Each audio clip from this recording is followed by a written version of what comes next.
Me? Recording data, responding to risks, providing, emotional support. So if we do this...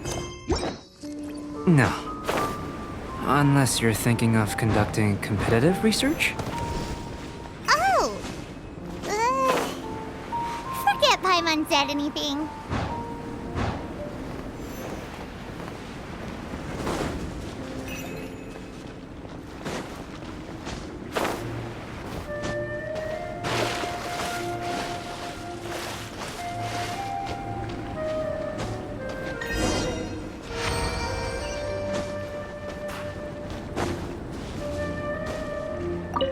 Great work.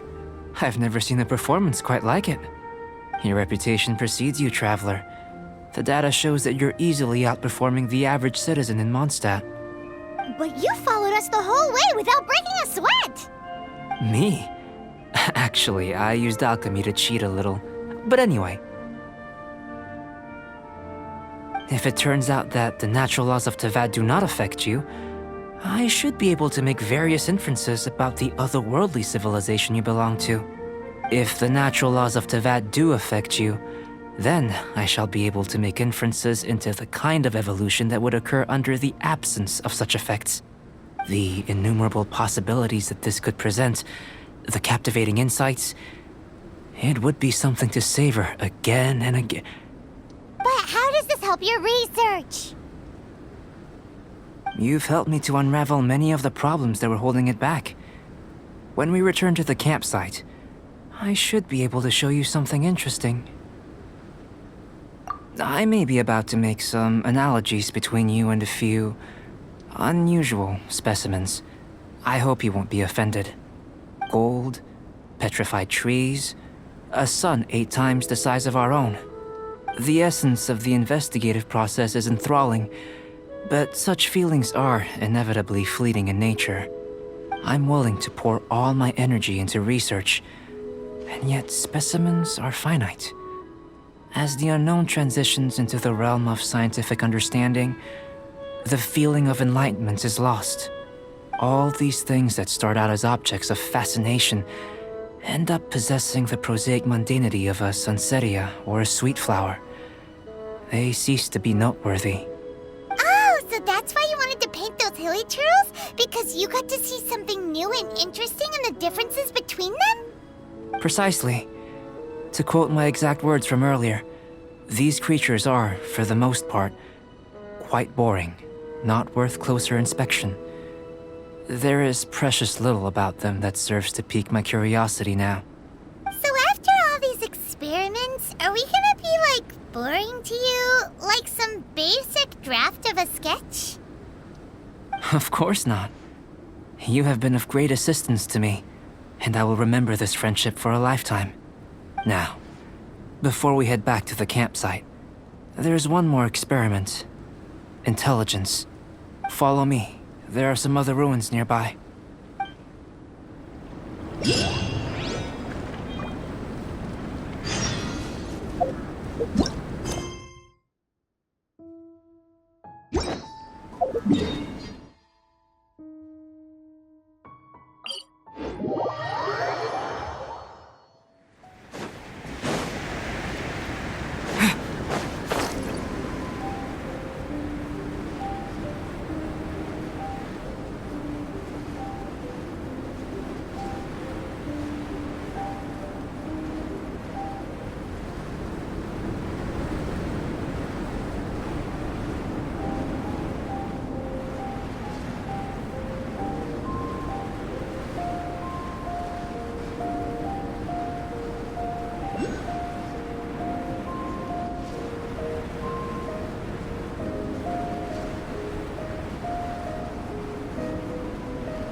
I imagine you must have encountered more than a few conundrums during your travels. I'd like to observe your intelligence by means of a practical test of your capabilities, much as we did for the physical test. I'd like you to explore these ruins and return with your findings. There are 2 puzzles located at the far ends of the ruins. After completion, you should be able to activate the mechanism in the center. As with the physical test, there are no restrictions. Everything you do is an action I wish to observe. Remember that this is a test of intellect, so should you get lucky in any way, that won't be factored in as part of the test. So, let's see you in action. Start wherever you like.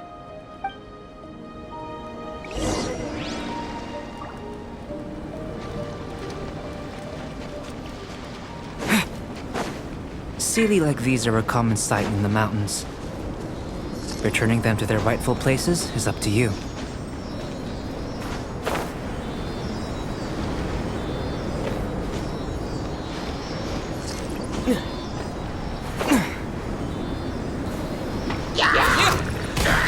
No one escapes my sight!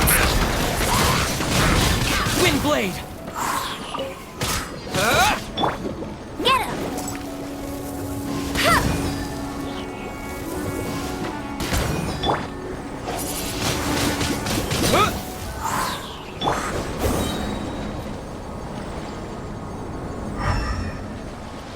I'll race you there!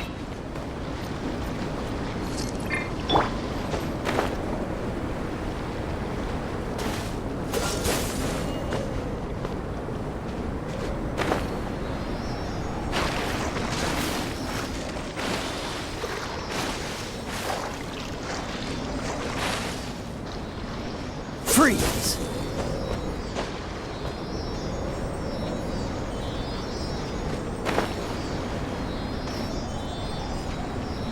Cool it!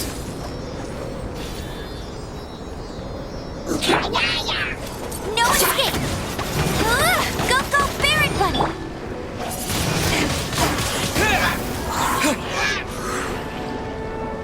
Disappear!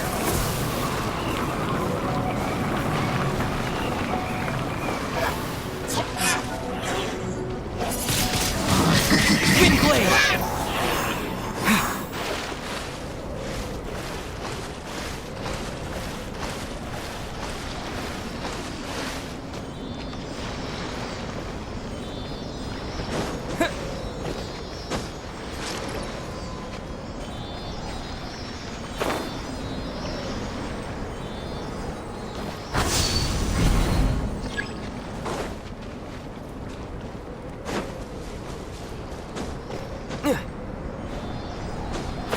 It's a complex environment, so proceed with caution.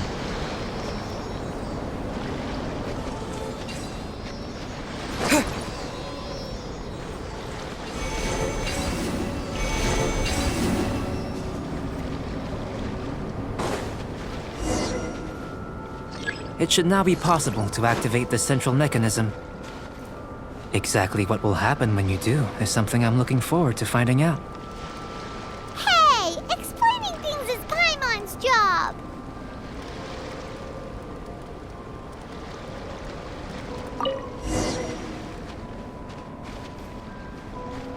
Oh, seems that the water level has suddenly decreased. We should be able to see what's in the water now. Let's have a look.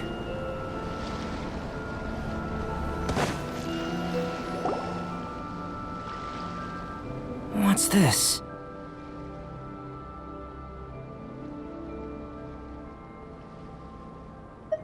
To the best of my knowledge, these belong to a script of some kind. They can be found all over Teyvat, but they've never given up their secrets. There's still a lot to learn about them. And as for why they should ever have come to rest here, a true mystery. Let me make a copy first. I'll make time to go over them in greater detail after our research. Another thing for the don't understand list. Unsolvable mystery this, weird experiment that. It'd be nice to get some cool results for once. Seems like if you want the reward, you gotta pay the price. I've truly gained a lot from all this. Comparatively, the little reward I can offer is too small to mention. Let me return to the campsite first. By the time you get back, I may just have a fleeting miracle for you to witness.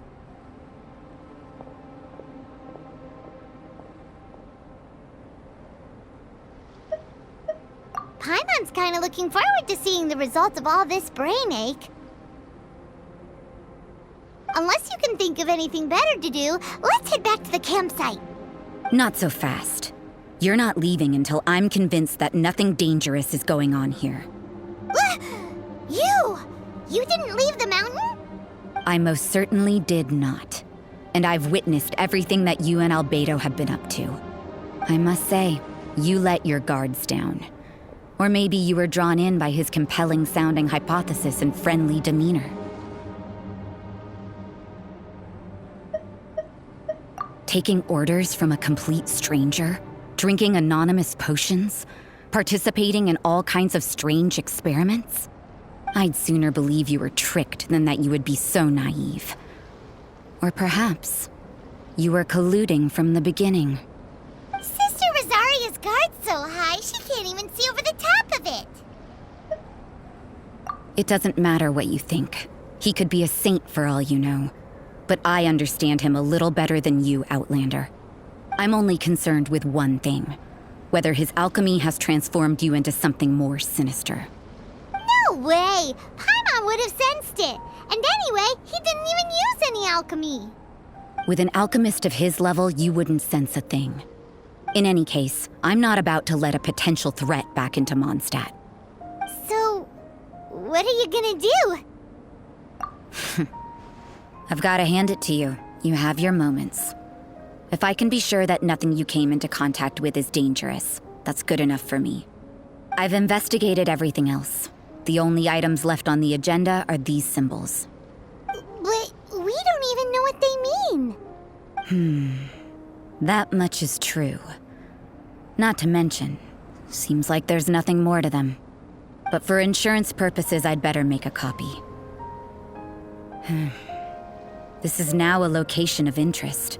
Regular patrols should be set up here. Now then, all things considered, I deem that you pose no immediate threat.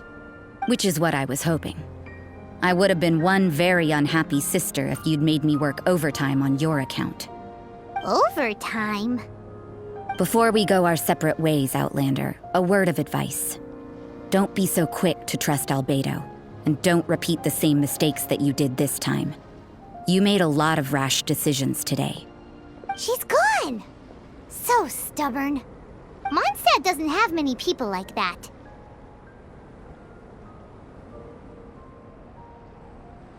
Huh. Never mind her. Let's go see Albedo.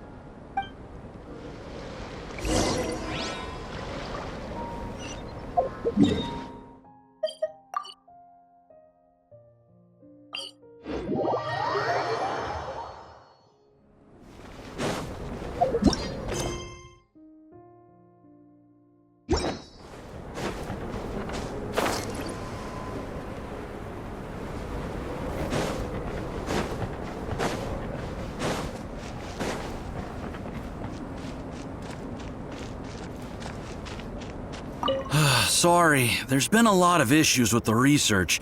Many of the inferences I collated just don't tally with the data from the experiments. On the other hand, some of the conclusions that Albedo derived from his own intuition have been borne out by the facts. I'm just glad that we've seen some progress, so, no reason to be dejected. Albedo said I did a good job. If you want to hear the results in detail, you'd be better talking to him. I've got work to do. You're back. Good timing. I've just about reached the conclusion. You took quite a while. Did you get held up on the way back? Time for the results. We got a myriad of data today, and it was very difficult to finish all the research in one go. But the integral preliminary conclusion that I can offer you is you're very much like a human from this world.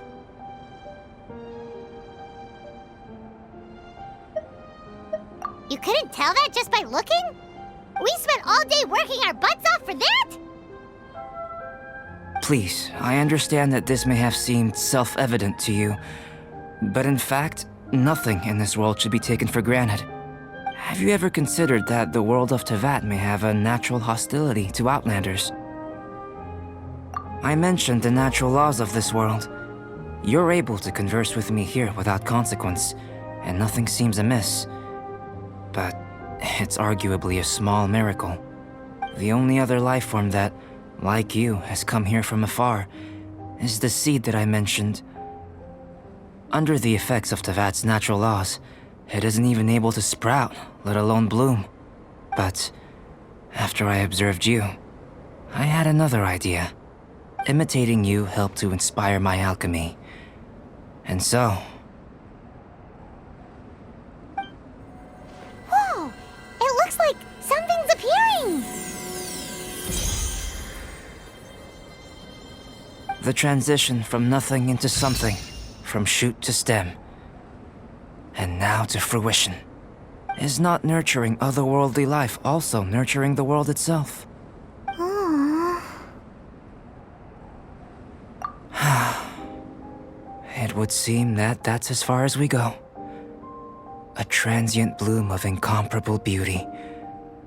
Life's proudest achievement. Paimon thought with all our efforts, it might have bloomed forever, and it didn't even have any fruit. Life is a manifold tapestry of free entities. Its value shouldn't derive from how long it stays with us. Even a momentary burst is precious. A short life can be well lived. A life lived efficiently, lived to perfection, is necessarily one unburdened by loneliness. So, do you understand what I meant about us conversing here arguably being a small miracle? Things feel a little heavy right now. Don't be sad. You've got Paimon to look after you. Albedo, Paimon really wants to be your friend. Thank you both. Even if dispelling loneliness is not essential for life, it certainly doesn't hurt. Your help inspired me to discover the means to make a flower bloom.